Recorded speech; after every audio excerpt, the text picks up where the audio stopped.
What's going on, guys? Welcome into 14 Personnel. This is episode 2, and today we have an exciting episode. We are doing a rookie mock, and it is one of the more exciting times of the year for Dynasty Fantasy Football. My name is Marco Enriquez, and this is the 14 Personnel.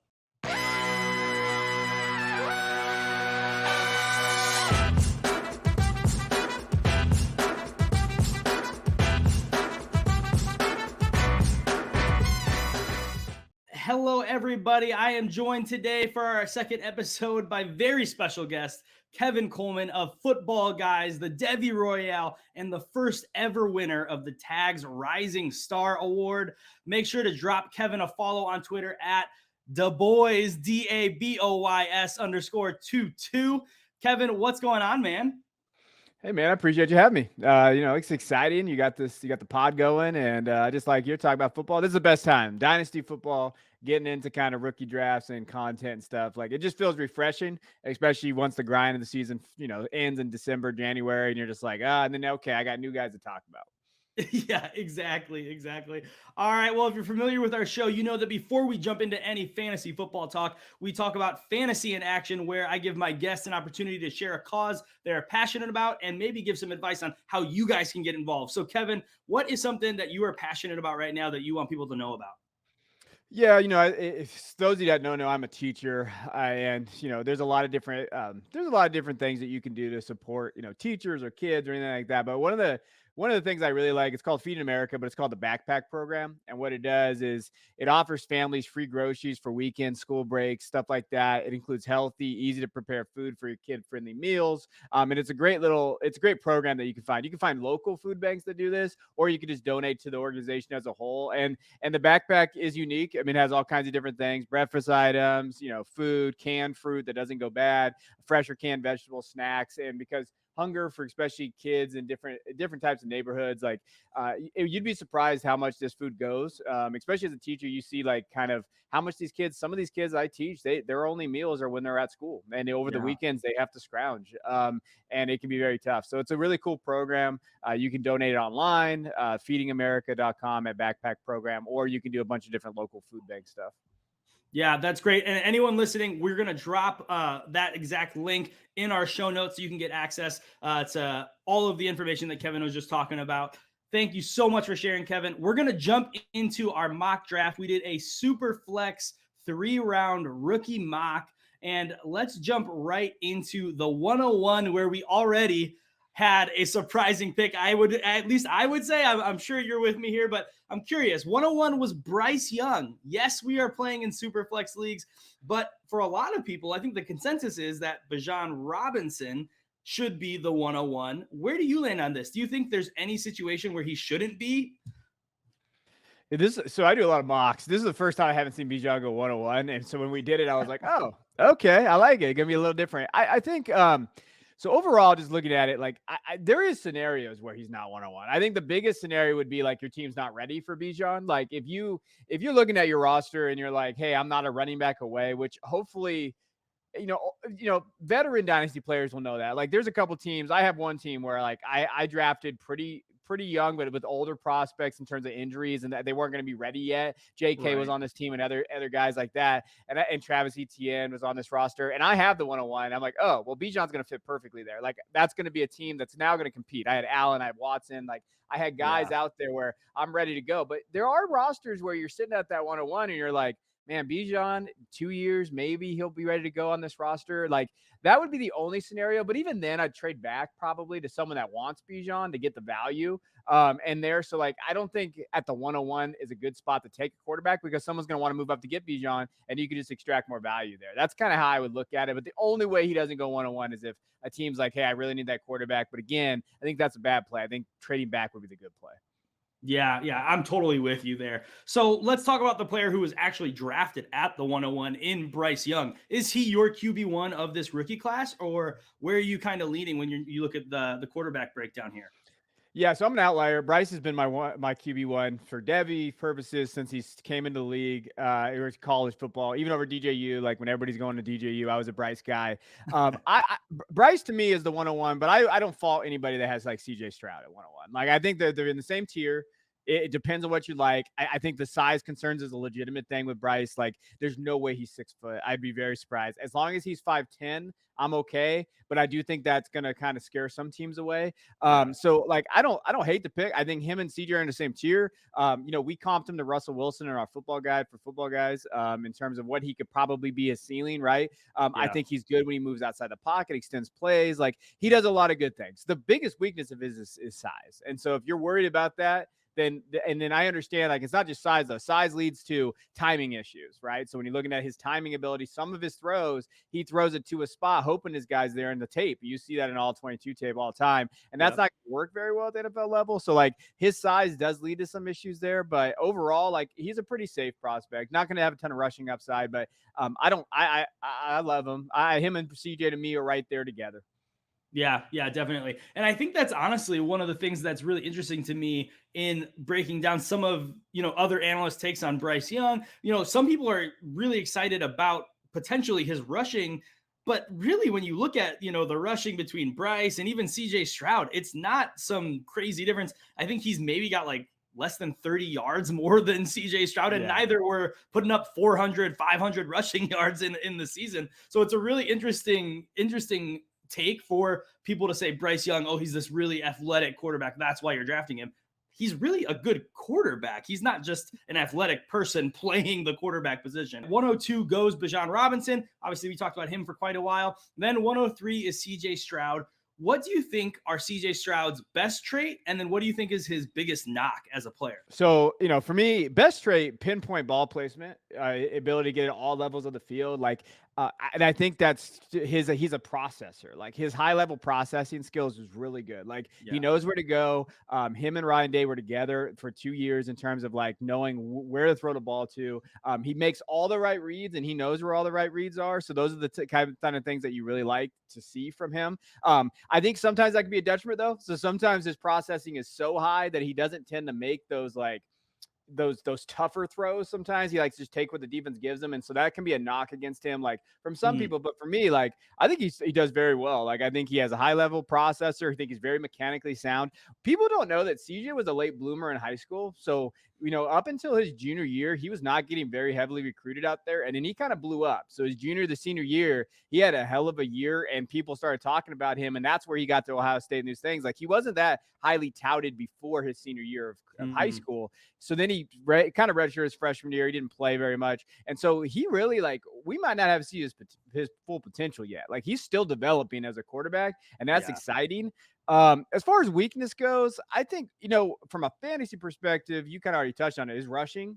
He hasn't done it. Not to say that he doesn't, because Ryan Day tends to not let his quarterbacks run. Look at Justin Fields. Like, he didn't let Justin Fields run, and Stroud is in. Now, I'm not saying they're the same level of athlete, but I do think that he's going to have a little bit more rushing upside than Bryce.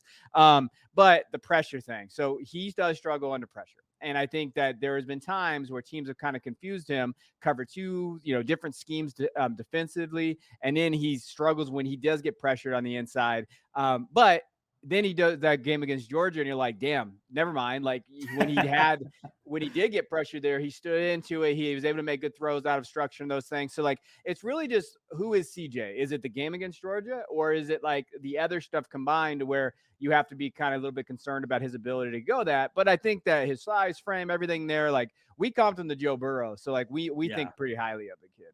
Yeah. No, I love that. And if you are new to, or if you're not familiar with Kevin's work, one of the things that he recently was a part of at Footballguys is they created a rookie draft guide for you. I think it's going to be evolving as more information comes out for these rookies, but right now you can get it for free at Footballguys, and it is probably the best rookie resource that you can have right now in the fantasy industry. It's a brand new resource for these guys, and it is incredible. They put in a ton of work, and that is a lot of what I know Kevin is talking about when he says, hey, this is what we did at Footballguys. Please go check out this rookie guide because it's phenomenal.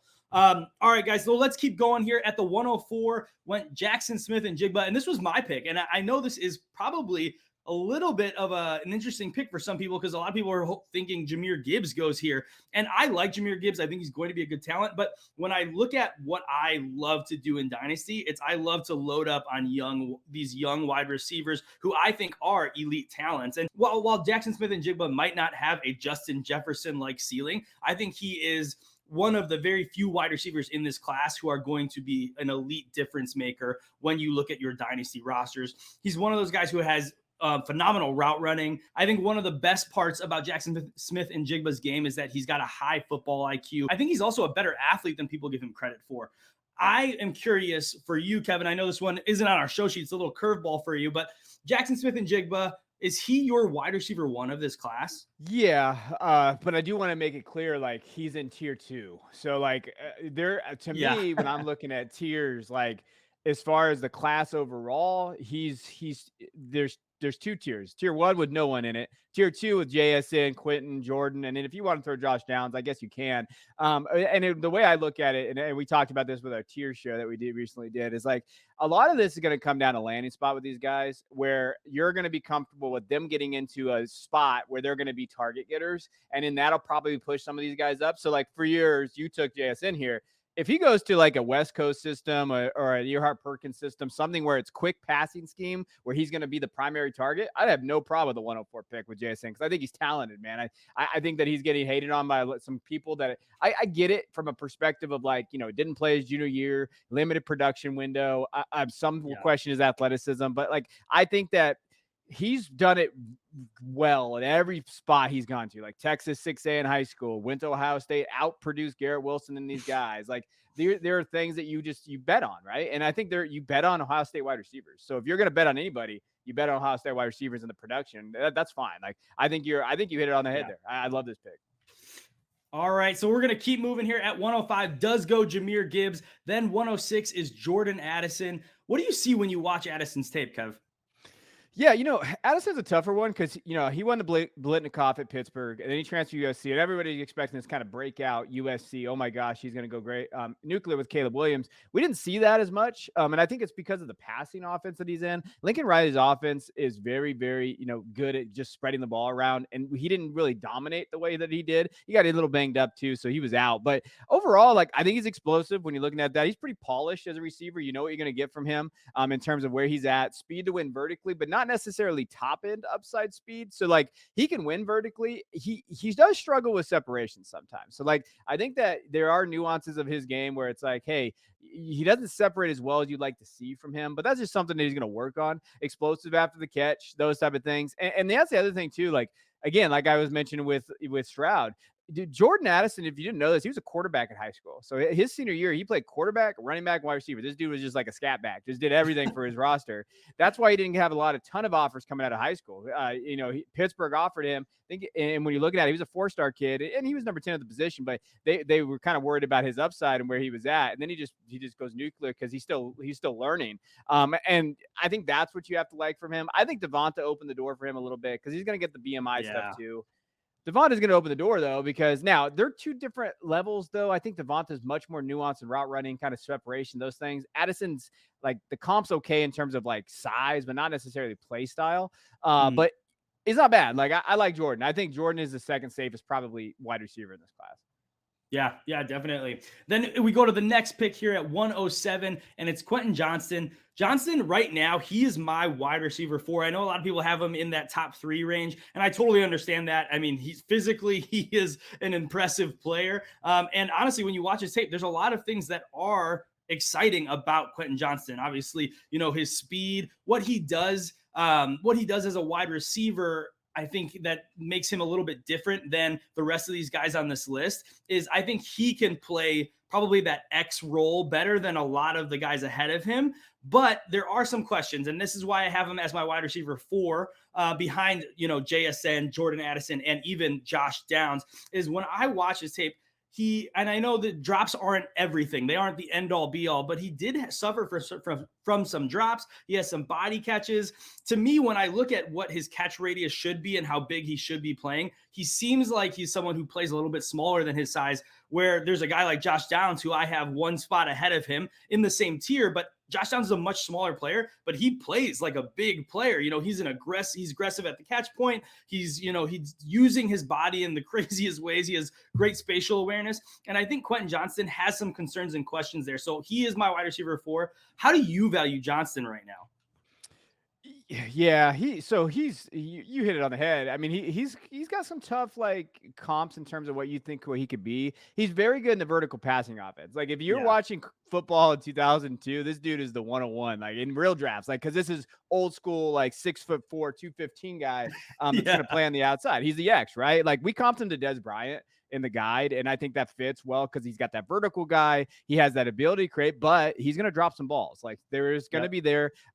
I think he's locked into an X role. I don't see him being anything else but that traditional X. So that might limit his ceiling a little bit there. In a quick passing game, he's not going to be part of that very much. Like he's going to struggle there, right? So like you hit it on the head in terms of where you're at with him. The league is going towards guys like Josh Downs, Addison, JSN. Like the league's kind of shifting that way. I still think Quentin can be good, but there are some of the red flags. I think he has the most. I think you have to be very concerned in terms of like where you're drafting him. But in this the draft, 107, I don't hate it. Like, but I've seen him go as high as 104. I think it just depends. Like I said, he's in tier 2. Where does he go? Does he fit in that vertical passing offense that stretches vertically? And where does that kind of how do they limit that route tree that he's going to have to run?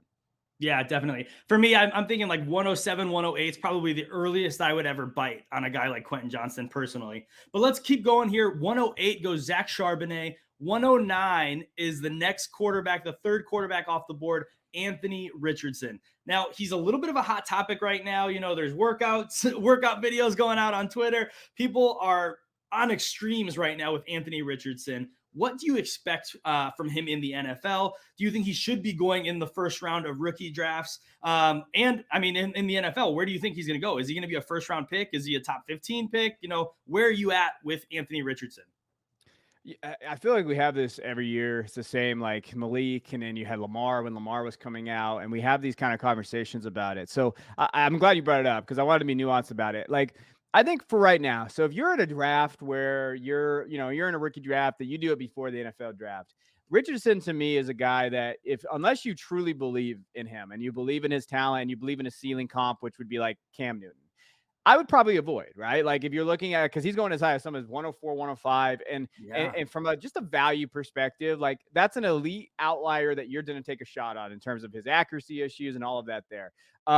But me personally though, like if I'm looking at it from this perspective, and Ray GQ is a good guy from Destination Devy, everybody knows Ray, and he kind of hit it on the head the other day, like a week ago. He's like, listen, no one really knows what they're doing with quarterbacks. Like if you're going to sit here and say that you do, even NFL guys, they miss all the time. And so the way I look at Anthony, it's like, okay, so if he's going to go top 10, I think that you realistically, if he gets drafted by a good team with a good plan, then take a shot on him. Like if you feel like he's going to be in that 107 range, 106 range, like I get it. I understand where that's at. Obviously, if he falls out of the first, then he's not draftable. Like that's how Malik was last year. It's the same thing. Like, and I think people make it too hot of a topic. Like, but if he's going to go late first, do you take a shot on him? Maybe if you expect him there and you say, hey, they're going to build around him. That's the thing. Like, and I don't think it's bad, analysis for that. Like, just wait and let them tell us what they think, what we need to know about him in the NFL for the quarterback position, because I think that's one that we try to galaxy brain too much, and we're not that smart. We're just not that smart. We're not in the room to know what's going on here. I think he has a lot of intangibles, but just like Levis and these other things, we're not in the room to see what he's talking about from a mental aspect of reading defenses. Stroud and Young as well. So like, I think it's one of those things where we just let the NFL tell us. Yeah, exactly. And I think the NFL draft, a lot of people, they'll find their guy and they'll fall in love, they'll do their thing. But the NFL draft is a part of a prospect's profile. Like it helps us round it out because the NFL is literally telling us, here's what we think of this player. And I think sometimes fantasy managers let that go by the wayside more often than they should. To me, I'm right there with you. I think that's a great call. I think when I think of super flex leagues, people think, oh, it's a quarterback, I've got to take him in the first round. But like you said, if he falls out of the first round, you absolutely do not have to take him just because it's a super flex league at the 106, 107, 108. You can let him fall further than that so that you're not paying a premium value for a player that the NFL's told you, we don't think he's worth a first round pick. Yeah. Let's move on here. Let's go to pick 110. It's another guy who's really popular right now, Zay Flowers. I think I'm a little bit lower than most on Zay. Give me your pitch. Why should fantasy managers be buying in on Zay Flowers? That was first, Marco. That's how this works, right? Like I talked about Zay 3 years ago. Like that's To me, like I like Zay. I think Zay, like in terms of where he does well, sudden catch, plays well down the ball. Plays the ball down well in the field. He does work inside and out too. Even for a smaller guy, I know he came in at 5'9", but like he actually can kind of go on the outside on like some of these guys. I think he fits very well in like a West Coast system. Like if he does that really well, intermediate game, we comped him to Darnell Mooney. So if you're looking at from a fantasy perspective, but that's where I get a little worried because if you're I like Zay, but if you're working at him as being like a late first pick, that's a tough one for me. It's kind of like where Sky Moore was going last year, where I don't have any Sky. I don't have any Sky. I never believed in it. Like I know the analytics guys love him and all that, but I was looking at it like, hey man, I was watching Sky get drafted above Olave a couple of drafts, and I'm just like, that doesn't seem like a winning strategy. And Zay kind of fits that category too. There's a couple guys that you could probably get later in this spot, this area where it's kind of like Zay Flowers discount. And I think that's kind of where you would look because this is a good time for running backs at this back end of this first. And so that's my perspective. Like just based on tiers, when you're looking at tiers, Zay to me is like a tier below some of these running backs. And I'm not going to reach on a tier below wide receiver late in the first. Yeah, no, totally. All right, well, let's keep going here. Let's go to pick 111, Kayshon Boutte. And Boutte to me is a little bit of an enigma. Like he had that breakout in college, and then he didn't do what everyone was hoping he would do. He didn't perform to the level that everyone was hoping. Obviously, there's some ancillary factors here, scheme changes, there were some injuries here and there. But I think ultimately, Boutte is a guy who a lot of people are buying in on what they're hoping his ceiling comp would be. And I'm really in a place right now where I've got Boutte as a good wide receiver, but he is out of that elite or questionable elite, wide receivers for me. Like you said, the JSNs of the world are in technically tier 2 for you. I think Boutte is a tier or maybe 2 tiers below, the JSNs, the Addisons, the Josh Downses for me. I'm curious about where he goes in the NFL draft. I think that will, similar to what we talked about, with Anthony Richardson even, but at the wide receiver position. I'm curious what the NFL thinks of Kayshon Boutte if they're going to invest a first-round draft capital or second-round draft capital in a guy like him. I think he probably will go in the second round, but there's a lot of wide receivers here who could vie for one of those spots ahead of him, like a Zay Flowers, like a Josh Downs, who I don't think people were thinking Boutte would fall behind those guys this time last year even. I agree with that. But Boutte he's my kryptonite, man. I love this kid. I love him so much where I'm like, yeah, I'm willing. You know how you have those dudes you're willing to be wrong on in drafts, sometimes in rookie drafts? Like Kayshon's talent is there. One other thing that you didn't mention, I know I don't want to go long, but the one thing, he also had a kid in the middle of the year this year. And so as having kids, especially being in college and those things, like not making excuses for him because he does have some off-field stuff that he's got to work on and maturing, but maybe that helps him. Like, and I know having a kid matured me really fast. I was like, oh shit, I gotta keep this thing alive. Like, okay, like let me dive in. And so like there are things like that where I'm rooting for him. Like he does have elite talent if he matches it, but there are some huge red flags. Yeah, definitely. All right, well, let's go to 112 to wrap up the first round, and it's tight end Michael Mayer. I'm going to do a quick recap of our first round. It was Bryce Young, Bijan Robinson, CJ Stroud, Jaxon Smith-Njigba, Jahmyr Gibbs, Jordan Addison, Quentin Johnston, Zach Charbonnet, Anthony Richardson, Zay Flowers, Kayshon Boutte, and Michael Mayer. Now we're going to go to round 2, kick it off with Will Levis. All right, Kev, how do you rank these first 4 quarterbacks who came off the board? Do you have an ideal landing spot for Levis? Not on my fantasy roster. That's my ideal landing spot. I am with you for Levis. I don't. When I was looking at this, like Levis is one of those guys that I've just never been on. So I'm a noted hater from like the beginning of time. And so, and so like but I also come to these things like, all right, what am I missing? Because there's some guys that love him. He might go 1-on-1. Okay, let me go back and look. And I think when I did all the breakdowns for this stuff and the guy, I kept coming back to Carson Wentz. Like Carson Wentz to me and Levis, a similar profile coming out of college in terms of like, obviously Levis played in the SEC and Wentz played at North Dakota State, but just like, hey, I think that he has good arm strength. He has very good mechanics with a clean pocket, and he's got leadership stuff. Like you're going to hear that. Like every time you hear like intangibles and leadership, when it's talking about Levis, you should take a shot and then you would just be dead by the end of the night, like at like draft nights and stuff, because you're going to hear all that. I think the problem for me comes down to his anticipation issues and reading defensive schemes. those are the two things that I just keep going back to where he really struggles with. And then you watch his all 22 tape, it's littered with like anticipation problems and defensive schemes where he just gets kind of confused on. And we've seen this road before. I'm old. I'm 34. I've seen these quarterbacks come into the league, and you're just like, I don't know if I want to bet on that. And to me, I don't want to bet on it. But again, in a super flex draft, if he's going to get first round draft capital, you have to take him at the 201 or you move back. And I've been very advocate on this. If you're in this spot at the 201, 112, 111, and you're a contender, you probably almost won the league or you won the league, and you lose Brady, you lost Tua, maybe Zach Wilson was your third quarterback or whatever. If you can move like this area of a pick for a Russell Wilson or Kirk Cousins or someone like that, where you stop gap it, okay, I'm going to go try to win the league again. I think that's what you have to do in this situation. Yeah, I love that call. Let's keep going here. Let's go to 202. We got Sean Tucker. Now, correct me if I'm wrong, but even with all of the Sean Tucker hype, you are lower on Tucker than consensus. Give me the people what they need to know about Sean Tucker. Yeah, I'm lower on him. Sean, it kind of reminds me of like what Kyron Williams was doing last year, not in terms of player, just value. Like, I think, when people were talking about him, like, and Sean, one of those guys that collectively, the group, the guys that write the guys, the Devy Royale guys, and just in football guys, like, I think his athleticism speed is going to be good. I think he has good bursts out of cuts. I just keep coming back to like, there's a lot of draft scouts and draft guys that I follow, and they say, hey, he really struggles with his patience behind blocks. Like he struggles with his vision in terms of getting into the open space and seeing it. Second level identification and manipulation is something that they really harp on with him, saying like he really struggles with that second level manipulation of defenses and getting into that space. And in contact balance compared to his size where he's at, like he's only 210. Like you look at Sean Tucker, and then now that's not official either. Like, so I don't know where he's going to be at.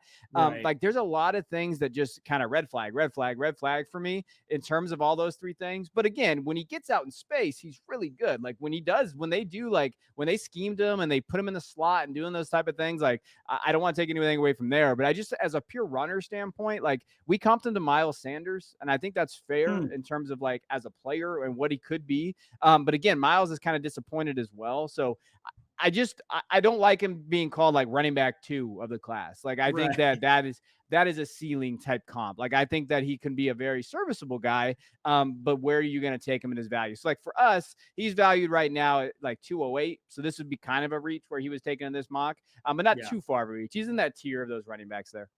Yeah, definitely. Well, right after Sean Tucker goes Zach Evans at 203. Then we've got wide receiver we've talked about a bunch today in Josh Downs going 204. 205 goes Izzy Abanikanda. He's a guy I love. I'm going to be releasing a video on him this week, I believe. So keep your eyes peeled for that. And then 206 goes Dalton Kincaid. 207 is Kendre Miller. Miller is a really interesting player to me. He's when I watch him, he's good at a lot of things. He shows solid traits as a runner, as a run blocker, or as a pass blocker even. I like him. But ultimately, he feels like he's kind of a master of none. What are your thoughts on Kendre Miller? Yeah, I like Miller. I came into the season this last year telling people in Devy, hey, you should probably go grab this kid because he's going to get undervalued. And he didn't, almost 1,400 yards rushing. So we can't take away from his production. 17 touchdowns is ridiculous as well. Good spatial awareness, good elusiveness, footwork, very good. Like I think he has one of the top footwork, feet work. What am I talking about here? Footwork in the class. Like, and he's pretty good at the line of scrimmage. Like his ability to manipulate.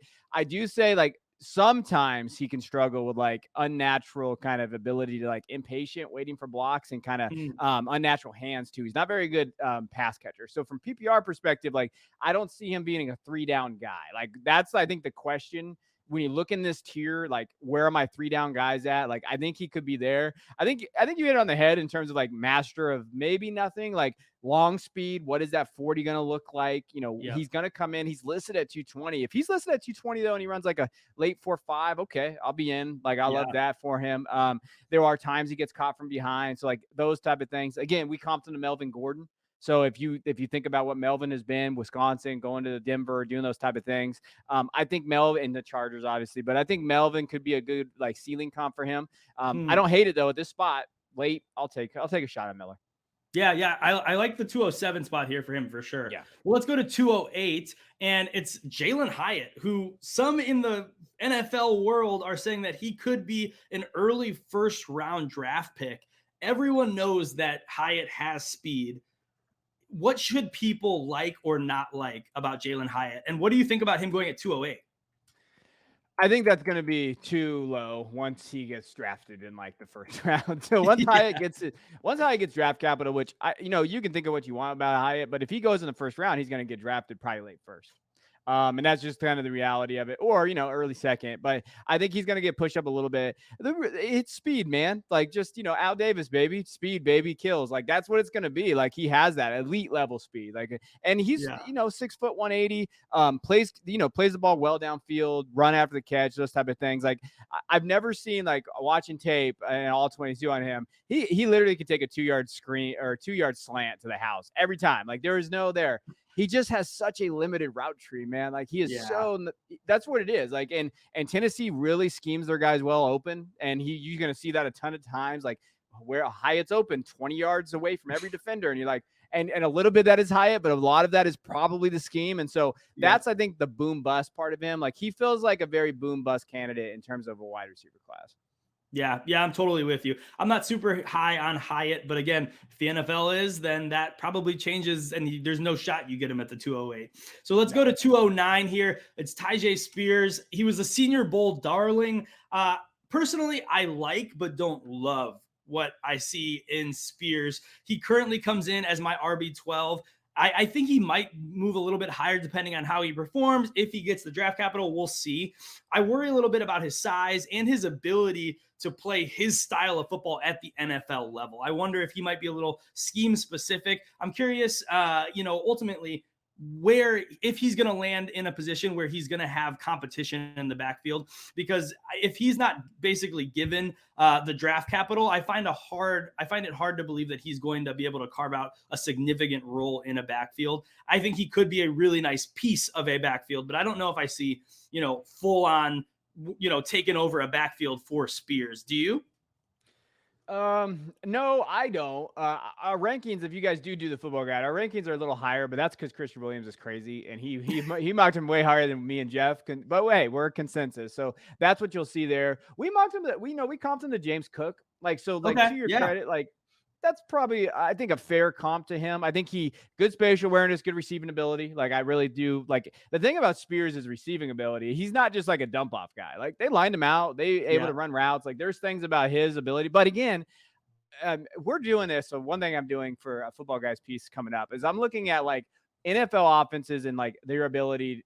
Are they really actually utilizing the running back? Because a lot of times they don't anymore. A lot of it's just vertical passing. Like that's why I was a little down on Cook last year when he went to the Bills, because as someone who had Singletary, who actually at FAU was very good at pass catching, those type of things, I would get so frustrated. He's always open, but Allen never dumps it, like never. And you're just like, why is this is the stuff that's happening? So I think that's the question when you look at Spears, like from a pass catching spot. Does he go somewhere where they're going to utilize him like Kamara and these other guys, or are they going to go somewhere like where James Cook went? But I think the three biggest things that you got to know about him, like size, yes, that's going to be a kind of a concern. Translatable contact balance too, like playing in that competition that he played with that Tulane. Is that gonna go over and translate to the NFL level? Solid back. I don't have him as high as some do. I kind of have him in that 8, 9, 10 range, like in terms of like, hey, does he get the draft capital, those type of things. But I like him. He's fun to watch. Like he's dynamic. He has that PPR friendly too if he goes to those type of spots. Right.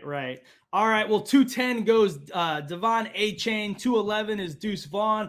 212 is Tank Bigsby.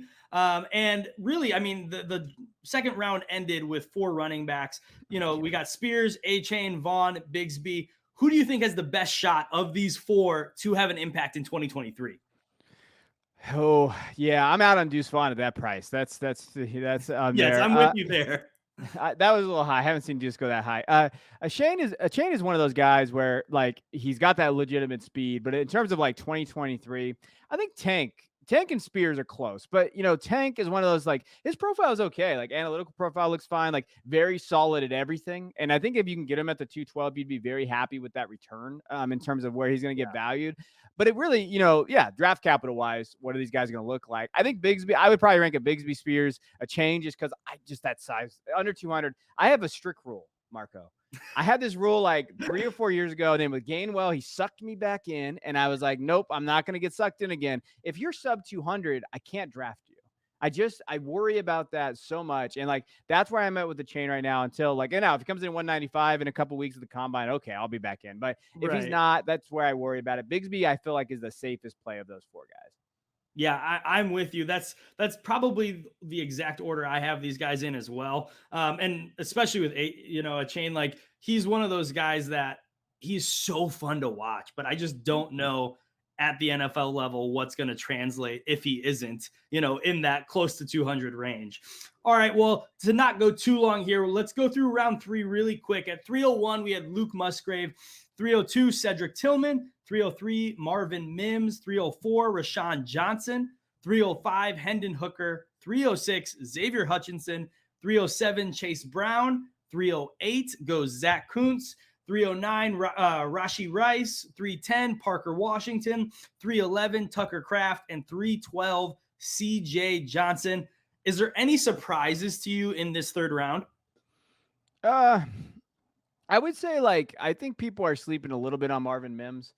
Mims for me is kind of like discount Zay Flowers. So the guys I was talking about earlier with Zay, like Mims has a pretty comparable analytical profile and statistical profile, early breakout junior year. Like if you're going to like, that's the guy I would target. If you're not going to want to target Zay at the end of the first, I would target Marvin Mims in the third. Like, I feel like they're pretty comparable there. But other than that, no, I love that Luke Musgrave went in there. He's someone I've been talking about for a couple years now. Not a ton of stuff on his stats, but he's got upside. He's got that NFL pedigree as well. But then you highlighted Rashawn. I think Rashawn's is the one where you're like, I wonder how high he's going to get up there, because he's kind of he's the darling right now out there in the space. Yeah, man. If Rashawn Johnson gets decent draft capital and he runs okay, and okay in the combine, I really, really am going to be hard pressed to not take him, even in the second round, the middle of the second rounder, that range, because he is one of those guys who's just big, strong. He can be involved in the passing game. Obviously, he was behind one of the best running back prospects we've seen in a long time in Robinson. But I think some people are going a little crazy when they're putting him, at like running back 3, running back 4, stuff like that. Right now, he's my running back 8. I don't know if he'll get that much higher. Draft capital and combine will kind of more inform that a little bit better. But he's an interesting guy to keep an eye on. Do you think there's any 1 or 2 guys in that round 3 outside of, Marvin Mims that you mentioned that will potentially rise into round 2? Looking at it, I'm not there with Cedric. I think the biggest one, maybe Xavier, depending on where Xavier's at. Like, we comped him to Jacoby Myers. Like, he's got to have a good Senior Bowl. If he can have a good, or not Senior Bowl, excuse me, combine. If he can have that and he kind of looks there, he could be that one. Other than that, not in this one. Rashawn is probably the one that could go late second. Mims in there. And again, like Xavier, if Xavier can kind of like, I think the one wild card is Hendon. Because if Hendon gets like second round draft capital all of a sudden and he gets drafted by like the Saints or somebody out there, someone's going to just draft that dude into the second. And I think that would be a mistake, but he could jump into the second round. Yeah, I actually think Hendon Hooker could surprise people. He's my QB5 right now, but that being said, like if he had landed on a team that has like a good coaching staff where he's not thrust onto the field with any sort of urgency, I think Hendon Hooker could surprise some people. I don't know if he's a long-term answer, but he's got some traits that I'm really interested in. All right, guys. Well, that is our 3-round super flex rookie mock. A big thank you to Kevin for joining me today. Kev, can you just remind people where they can find you, anything you're working on that you want people to know about? Yeah, you can find me on Twitter @DuBois_22. If you're interested in Devy content, we have our YouTube channel, the Devy Royale, and our Patreon. We actually have we do something called the Manifesto, and it's a giant guide. It's similar to the rookie guide. And this year we have 250 pages coming out in the next week-ish. We got that kind of dropping soon. So it's $3 on our Patreon. So if you sign up for it, you get all that, plus all of our Dynasty stuff as well. So just take a look at it and let us know. But I appreciate you having me on, Marco. Yeah, of course. That's $3. That's a crazy deal for the amount of work that you guys put into that. That's awesome. It's stupid. Well, it's stupid. Yes. We're dumb. But hey, this is why we're here.